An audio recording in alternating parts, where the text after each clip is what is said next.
Hi friends, எல்லாருக்கும் வணக்கம். நான் ரொம்ப சிம்பிளான டேஸ்டியான ஓண சத்யாவுக்கு பரிமாறக்கூடிய கேரளா ஸ்டைல் பீட்ரூட் பச்சடி எப்படி பண்ணுறது தான் இந்த வீடியோவில் சொல்ல போகிறேன். வாங்க வீடியோக்குள்ளே போகலாம். அதற்கு ஸ்டவ் ஆன் பண்ணி ஒரு பேன் அடுப்பில் வச்சுட்டு துருவின பீட்ரூட்டை இதில் ஆட் பண்ணிக்கலாம். அரை டீஸ்பூன் உப்பு, கொஞ்சம் தண்ணியும் விட்டு மூடி போட்டு மீடியம் ஃப்ளேமில் 10 நிமிஷம் வேக வச்சு எடுக்கலாம். இது வேகட்டும்.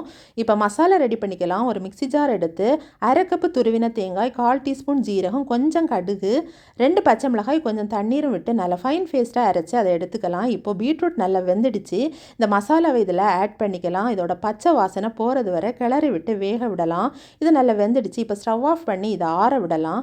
இப்போது தயிர் ரெடி பண்ணிக்கலாம். நான் இன்னும் கட்டி தயிரானதுனால ஒரு வாட்டி மிக்சியில் அடித்து எடுத்துக்கிறேன்.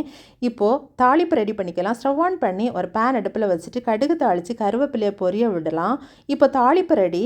இந்த பீட்ரூட் இப்போ சூடாரி இருக்கும்.